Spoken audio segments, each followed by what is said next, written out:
शुचौ देशे प्रतिष्ठाप्य स्थिरमासनमात्मनः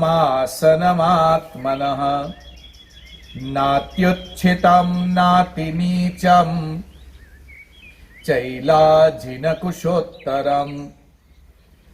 शुद्ध भूमि में कुशा मृगछाला और वस्त्र है उपरोपरि जिसके, ऐसे अपने आसन को न अति ऊंचा और न अति नीचा स्थिर स्थापन करके। तो सज्जनों, मुस्कुराइए। आप सभी को मेरा प्रणाम। जय सिया राम। कन्या गुरुकुल के लाभार्थ मानवता मिशन द्वारा आयोजित इस आत्म संयम चिंतन सत्र में आपका स्वागत है।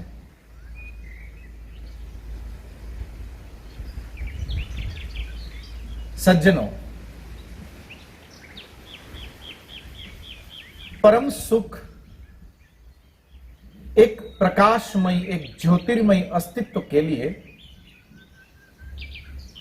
भगवान श्री कृष्ण अब आत्म संयम की इस यात्रा के अगले पड़ाव की ओर यात्रा प्रारंभ करते हैं।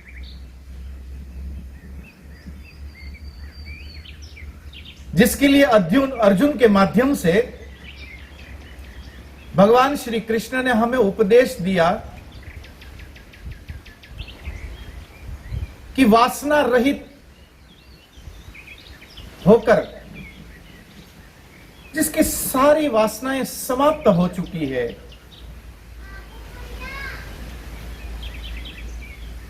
जिसकी संग्रह वृत्ति पर जिस साधक ने काबू पा लिया हो, ऐसा एक आत्म संयमी सन्यासी, एक साधु, एक योगी, वह व्यक्ति अपनी हृदय की अंतर गुहा में, उस ज्योतिर्मय आगार में, उस ज्योतिर्मय मंदिर में परमात्मा के सामने प्रस्तुत होता है। तो हमारी यात्रा बाह्य जगत के इस विषयोपभोग से ऊपर उठकर अब धीरे धीरे अपने भीतर की एक समृद्धि की यात्रा पर अग्रसर है। मैं एक बार फिर से यह स्पष्ट करना चाहता हूं कि भगवान श्री कृष्ण ने आपके पास जो भी धन दौलत है, जो भी सुख सुविधाएं हैं, जो भी व्यवस्थाएं हैं, जो भी आपका परिवार परिजन परिकर जो कुछ भी है, यह सिद्धांत उन सब के लिए विपरीत होने के लिए या उनके प्रति अपने मन के अंदर एक विरोध भाव को जागृत करने के लिए नहीं दिया है। अपने हृदय की भीतर की अंतर गुहा में हम जो आज बाह्य संसाधनों के द्वारा संचालित होते हैं, जो आज हम दूसरों के वर्तन के द्वारा प्रभावित होकर सुख और दुख के बीच में जो डोलते रहते हैं, उस द्वंद्व के बीच में हम एक पेंडुलम की तरह नाचते हैं। श्री कृष्ण कहते हैं कि अब हमारा संचालन उन बाह्य परिस्थितियों से या बाह्य वस्तुओं से न होकर हमारे भीतर की हमारी अपनी आत्मनिष्ठा के द्वारा वह संचालित होता हो। अपने भीतर से जब व्यवस्थाएं संचालित होने लगेगी, तब आप पाओगे कि आपसे समृद्ध, आपसे शक्तिशाली, आपसे सत्तावान, आपसे खूबसूरत इस संसार के अंदर और कोई हो ही नहीं सकता है। क्योंकि हर व्यक्ति अपने भीतर, अपनी अंतर गुहा में बहुत ही खूबसूरत है। जिस खूबसूरती को, जिस रूप को, जिस सौंदर्य को आप बाहर ढूंढ रहे हो, वह सौंदर्य, वह रूप, वह खूबसूरती आपके भीतर छिपी पड़ी है। जब तक ये बाह्य जगत से हमारा संचालन होता रहेगा, कोई मुस्कुराया तो हम मुस्कुरा सके, कोई गुस्से में देखता है तो हम भी उस पर गुस्सा करें, ये केवल व्यवहार है, यहां पर आप नहीं हो। भगवान श्री कृष्ण कहते हैं कि आप अपने भीतर से अपने आप को जागृत होने दो, अपने भीतर अपने स्वयं के शासन को स्थापित करो। और उस शासन को स्थापित करने के लिए पातंजल योग सूत्र हमें सूत्र देता है, एक 5 ऐसे सिद्धांत देता है कि अहिंसा, सत्य, आस्तेय, ब्रह्मचर्य, परिग्रह, एते यमाः। जिसने अहिंसा को साध लिया, जो अपने अंतर्बही, अपनी भीतरी चेतना के द्वारा अपने पूरे समग्र अस्तित्व को जो अहिंसक बनाने में कामयाब रहा, आप अंदर से, आप सच्चे दिल से आप एक बार मुस्कुरा के देखिए। आप जब मुस्कुराते हो तब आप अपने जिस इष्ट की आप साधना करते हो, अब आप अपने इष्ट जितने खूबसूरत दिखते हो, क्योंकि आपके भीतर वही आपका इष्ट विराजमान है। यह है अंतर गुहा की यात्रा। भगवान श्री कृष्ण ने हमें एक सूत्र दिया था, एक इंगित किया था हमें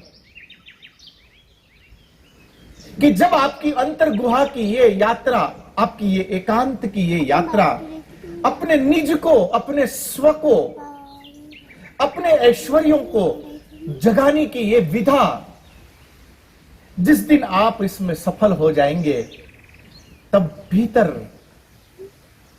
पूर्ण आलोक में, पूर्ण प्रकाश में आप स्वयं को पाएंगे, जहां आनंद है, जहां एक शाश्वत सुख है, जिस सुख के लिए आपको किसी भी प्रकार के उपाय को करने की आवश्यकता न रहेगी। अभी तक आपने जहां जहां पर सुख को ढूंढा, कभी आपने पीछे मुड़कर नहीं देखा कि उस तथाकथित सुख को उपलब्ध होने के लिए आप कितने दुख उठा चुके हो। असंख्य दुख उठाकर यदि छोटा सा सुख मिल जाए तो वह सुख किस काम का होगा। और ऐसा क्षणिक सुख मिल भी जाए तो भी पुनः दूसरे सुख के लिए आपको फिर से उसी दुख को उठाने तैयार होना पड़ेगा। तो हमारा अस्तित्व ज्यादातर दुखों के बीच में होते हुए निकलता है, नहीं कि सुख की परिधियों में, नहीं कि सुख की अवस्था में। भगवान श्री कृष्ण कहते हैं कि एक ऐसी सुख की स्थिति, एक ऐसी परमानंद की आलोकित स्थिति जहां पर ईश्वरीय प्रकाश अंतर गुहा में विद्यमान है, जहां भीतर एक प्रकाश है, जिस प्रकाश में आप आंख खोलो तो सन्मुख आपको परमात्मा का दर्शन हो सके, जहां उससे बात हो सके, जहां उस ईश्वर में आपका मिलन संभव हो सके। यदि आप अपने घर में इंटरनेट की एक लाइन लेते हैं, किंतु यदि आप इंटरनेट की वो लाइन यदि केबल थ्रू अपने इंटरनेट, अपने कंप्यूटर के साथ कनेक्ट करते हैं, तो केवल एक ही डिवाइस आपकी उस इंटरनेट से काम कर सकेगी। किंतु यदि उसी इंटरनेट को एक वाईफाई राउटर के साथ आप कनेक्ट कर देते हैं, तो आपके पूरे भवन के अंदर इंटरनेट से चलने वाली जितनी भी डिवाइसेस है, वो सारी डिवाइस उस इंटरनेट से अपना काम करने में सक्षम हो जाएगी। जब तक हम अकेले हैं, दुखों से लड़ते हुए, सुख को पाने की वासना लिए हुए, उस सुख को थोड़ा और रुक सके इस आशा में संग्रहों से लदे हुए, जब तक हम अपने आप को बंधन में रखेंगे, तब तक क्षणिक सुख केवल हमें एक आनंदित कर सकेगी। किंतु जब यही हमारी अंतरात्मा जब एकांत में व्यापक ब्रह्म के साथ जब एकाकार हो सकेगी, जब उसके साथ उसका मिलन संभव हो सकेगा, उसके बाद वो ईश्वर जहां जहां विद्यमान है, ब्रह्मांड के अंतिम छोर तक, उस अंतिम छोर तक का जो वैभव है, उस अंतिम छोर तक का जो ऐश्वर्य है, उस अंतिम छोर तक का जो सुख है, उस अंतिम छोर तक का जो प्रेम है, उस अंतिम छोर तक की जो उपलब्धि है, वो समस्त उपलब्धि आपको एक एक क्षण में उपलब्ध हो सकती है। किंतु मन में एक प्रश्न जगेगा कि फिर इस अंतर गुहा में कैसे बैठे, कैसे बने रहे।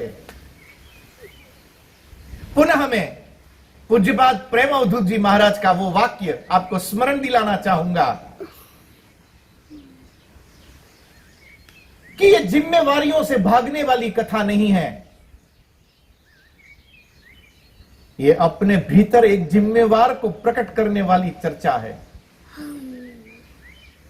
अपनी जिम्मेवारियों के साथ चलते चलते जहां भी आपको एकांत मिल सके, अब अकेलापन समाप्त हो चुका है, अब आप अकेले नहीं हो, क्योंकि ईश्वर आपके साथ है, हरि आपके साथ है, परमात्मा आपके साथ है। किंतु इस जब भी आपको एकांत का मौका मिले, तब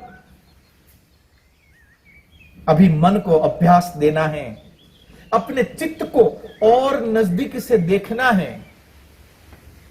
जब तक चित्त में बनी, मन के अंदर बनी ये वासनाओं की जो भीड़ है, जब तक ये भीड़ खाली न हो, तब तक पूर्ण एकांत असंभव सा है।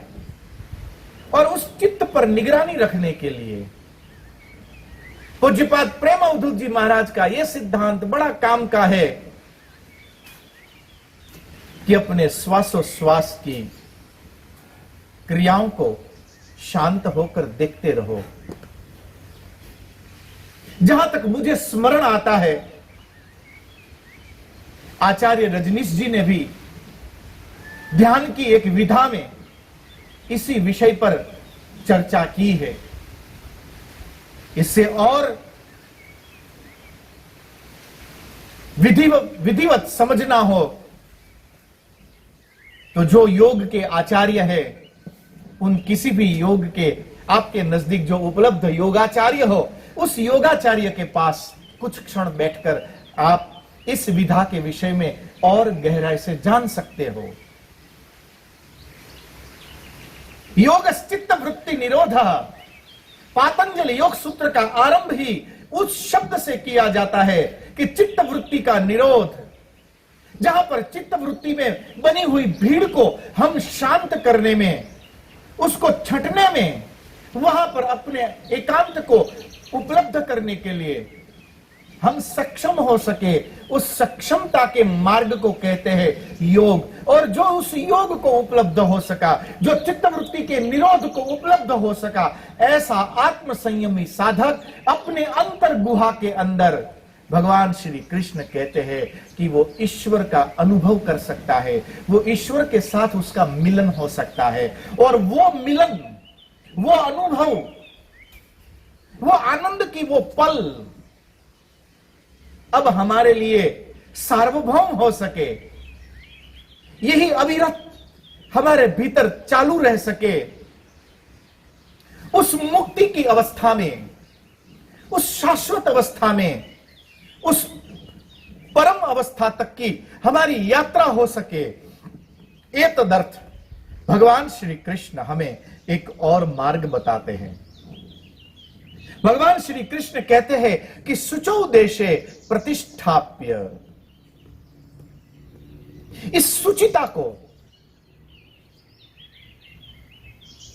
बहुत ध्यानपूर्वक समझने जैसा है। अशुचिता ही पाप का कारण है। जहां शुचिता है वहीं पर भद्रता है, कल्याण है, आत्मसंयम है। आत्मसंयम का सहयोग शुचिता के माध्यम से ही उपलब्ध हो सकता है। शुचिता अर्थात पवित्रता, पावनता, ईश्वर की व्यापकता को स्पर्श करने की जो योग्यता है, उस योग्यता तक की एक पुण्य, एक पवित्रता। उस पवित्रता पूर्वक जब व्यक्ति मंदिर में प्रवेश करता है, उस मंदिर में सद्गुरु मुस्कुराता है। उस मंदिर में साधुओं का आगमन होता है। इससे चित्त वृत्तियों का निरोध होता हुआ, मन की वासनाओं को समाप्त करता हुआ, वह आत्म संयमी साधक उसी शुचिता के आधार पर अपनी स्थिति को, अपने आसन को स्थिर कर सकता है, सिद्ध कर सकता है। यह सिद्धि की ये यात्रा शुचिता से आरंभ होती है। यह सिद्धि की ये यात्रा मंदिर के उस प्रकाश में, उस आलोक में, गुरु कृपा से परमात्मा के दर्शन को सुलभ करवा लेती है। इसलिए भगवान श्री कृष्ण अब उसकी व्यवस्था को बताते हुए कहते हैं कि शुचौ देशे प्रतिष्ठाप्य। एक ऐसा आसन जहां पर पवित्रता हो, हमारे अंतःकरण की, हमारे मन की, हमारे चित्त की, हमारे शरीर की, आभ्यंतर और बाह्य हर प्रकार से जहां पर शुचिता है, जहां पर पवित्रता है, जहां पर पावनता है, ऐसे पावन क्षणों में, ऐसी पावन मनस्थिति में, ऐसी पवित्र हृदय की अवस्था में, ऐसे सुचितापूर्ण चित्त की स्थिति में, ऐसी शुद्ध अवस्था में आत्म संयमी व्यक्ति को चाहिए कि वो स्थिर होने का प्रयत्न करे, क्योंकि यही स्थिर होना उसकी सिद्धि की यात्रा होने वाली है। कितनी अद्भुत यह कथा है कि जिस प्रेम के लिए, जिस आदर के लिए, जिस सुख के लिए, जिस आनंद के लिए कल तक जहां पर हम दर दर भटक रहे थे, जगत गुरु भगवान श्री कृष्ण के एक हाथ पकड़ने से अब ये भटकना हमारा पूर्ण हो सका। अंतर गुहा तक की यात्रा हमारी आरंभ हो सकी। न केवल अंतर गुहा में एक बार यात्रा करके, जैसे हम किसी म्यूजियम में जाते हैं, श्री कृष्ण हमें म्यूजियम में नहीं लेकर जाते हैं, श्री कृष्ण हमें हृदय के मंदिर की यात्रा करवाते हैं। म्यूजियम में भी वही प्राचीन मूर्तियों के दर्शन होते हैं, किंतु उसके नीचे ये मूर्ति किसने बनाई थी, कब बनी थी, कहां से मिली, कैसे वो उपलब्ध हो सकी, उसका पूरा ब्यौरा, उसका पूरा इतिहास लिखा होता है। उस म्यूजियम में रखी हजारों मूर्तियों को देखकर जब व्यक्ति बाहर आता है, तब मैं भी इतिहास को जानता हूं। उस इतिहास के जानकारी का अभिमान हृदय में भरकर म्यूजियम से बाहर निकलता है। म्यूजियम और मंदिर दोनों के अंदर मूर्ति ही होती है, बस फर्क इतना होता है कि मंदिर के भीतर जो मूर्ति होती है, उस मूर्ति के नीचे ये मूर्ति किसने बनाई इसका नाम नहीं लिखा होता है। ये मूर्ति कब स्थापित की गई वो भी नहीं लिखा होता है। केवल वो मूर्ति मुस्कुराती हुई होती है, जिसकी अर्चना की गई होती है। और ऐसी मूर्ति के सामने, ऐसे आलोकित परिवेश में जब कोई साधक उस मंदिर में प्रवेश करता है, तब उस मंदिर में उस साधक को शांति का अनुभव होता है। शुचौ देशे प्रतिष्ठाप्य, ये कहते हुए भगवान श्री कृष्ण हमें एक दर्शन देते हैं कि ये साधना भागने से नहीं, अब एक आसन पर सिद्धि की यात्रा करने से उपलब्ध होगी। और जहां पर हमें आसन लगाना है, वो आसन कैसा हो? वो आसन पवित्रता का हो, वो आसन पावनता का हो, वो आसन सुचिता का हो, जैसा मंदिर में होता है। क्योंकि आप अपनी अंतर गुहा में ईश्वर के सन्मुख विराजमान हो। जैसे ही आप अपनी अंतर गुहा में पहुंचेंगे, तो ब्रह्मांड के अंतिम छोर तक का वैभव आपकी बंद मुट्ठी के अंदर होगा। और ऐसा वैभववान, ऐसा प्रतापी, ऐसा सशक्त, ऐसे व्यक्ति को चाहिए कि वो क्षण के 1000वें हिस्से में भी वो शुचिता को, उस पावनता से दूर न हो, अपितु वो परमात्मा के साक्षात्कार के लिए, परमात्मा की अवस्था के लिए, परमात्मा हमारे भीतर भर सके, इस प्रकार की चित्त वृत्ति को अब उसका उदय करना होगा। यह भीतर की चित्त वृत्ति का उदय करना है, अर्थात भगवान श्री कृष्ण के हाथ में रही वो बंसी है, वो बांसुरी है, जो हमें संदेश देती है कि यदि अनंत के संगीत से यदि खुद को भरना चाहते हो, तो आपके चित्त के भीतर जो वासनाएं भरी है, जो भीड़ है मेरे और तेरे की, सुख और दुख की, द्वेष और राग की, इस भीड़ को समाप्त करते हुए भीतर से जो साधक खाली हो सका, उस खाली पने में परमात्मा जब मुस्कुरा दे और वो जब उसमें फूंक मारे, अर्थात जब वो संगीत भरे, तो उस संगीत से आपूरित पूरा हमारा अंतःकरण चैतन्यमय हो जाता है, संगीतमय हो जाता है, आनंद की एक गहरी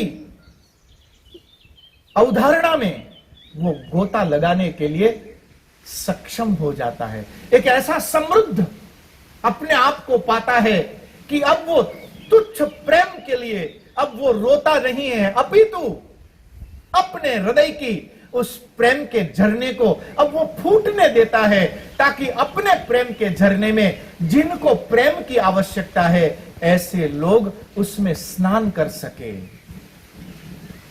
व्यक्ति को चाहिए, आत्म संयमी व्यक्ति को चाहिए कि वो इतने छोटे मन का न बने कि वो केवल स्वयं ही प्रेम के लिए रोता हो, किंतु वो इतना बड़ा बन सके कि उसके प्रेम के झरने में आने वाला प्रत्येक व्यक्ति उस प्रेम का स्नान कर सके। शुचौ देशे प्रतिष्ठाप्य, भगवान श्री कृष्ण कहते हैं कि ऐसी सुचिता, ऐसी पावनता जिस आत्म संयमी साधक को उपलब्ध हो सकी, अब वो हृदय के मंदिर के भीतर प्रसन्नता पूर्वक अवस्थित है। अब केवल इतना ध्यान रखना है कि क्षण के 1000वें हिस्से में भी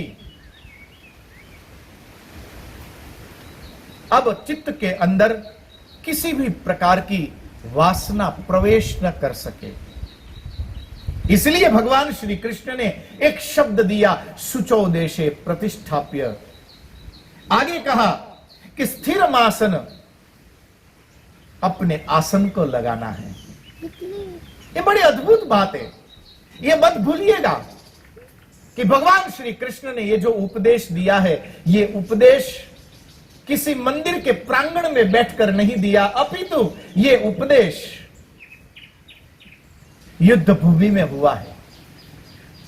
युद्ध भूमि के बीच में भगवान श्री कृष्ण आसन पर बैठने की एक विधा बता रहे हैं। न केवल विधा, अपितु 3 प्रकार के आसनों की चर्चा भी करते हैं। कुशासन, उसके ऊपर मृगचर्म और उसके ऊपर वस्त्र का आसन बिछाकर आत्म संयम व्यक्ति को चाहिए कि वो उसके ऊपर बैठकर परमात्मा में, परमात्मा के साथ एकाकार होने के लिए उस आत्म मंदिर में, उस आत्म गुहा के अंदर वो परमात्मा के एकाकार होने की उस विधा को उपलब्ध हो सके। यहां पर कुछ बातें विवेक पूर्वक उतारने की जरूरत है। मैंने भगवत गीता के विषय में विभिन्न आचार्यों के मत को जब पढ़ा, उसमें से मुझे एक मत बहुत अच्छा लगा। श्री कृष्ण कहते हैं कि स्थिर आसनम उत्तमम, अर्थात व्यक्ति ऐसा स्थिर हो सके कि जहां पर हमारे शरीर को किसी भी प्रकार का कष्ट न हो। भीतर की जागृति के लिए यह बहुत जरूरी है। आप अपने घर में आत्म संयम की इस यात्रा को जब करो, तब यह ध्यान रखना कि चाहो तो इस प्रकार सुखासन में बैठो अथवा सिद्धासन में बैठो, अथवा तो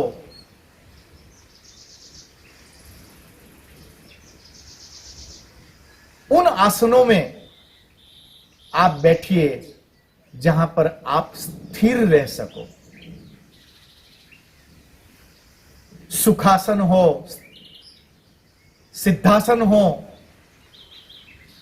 पद्मासन हो, जो अनुकूल हो ऐसे आसन पर, ये जितने आसन बताए, इन आसनों पर जब आप बैठोगे तब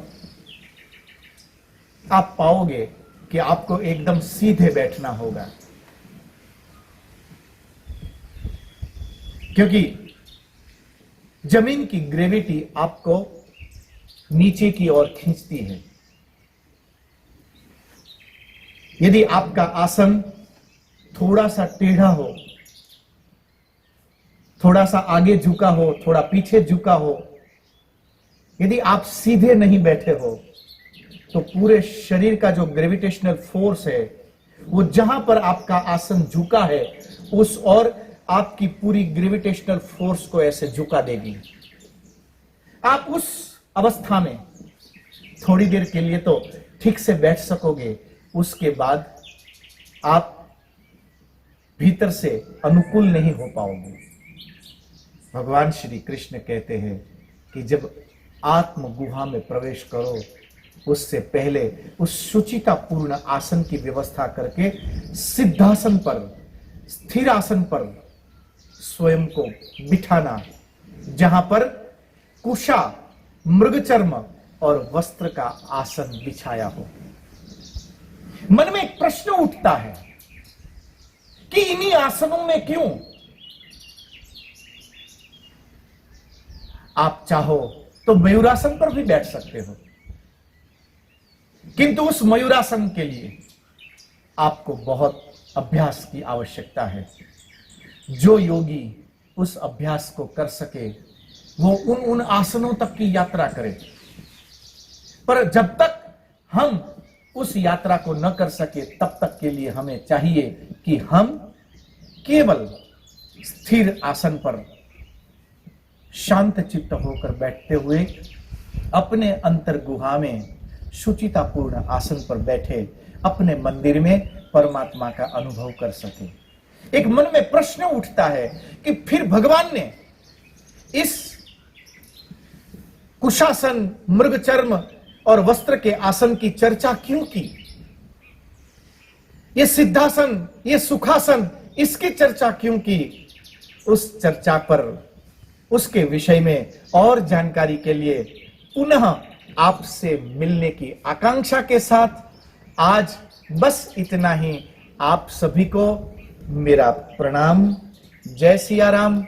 मुस्कुराते रहना।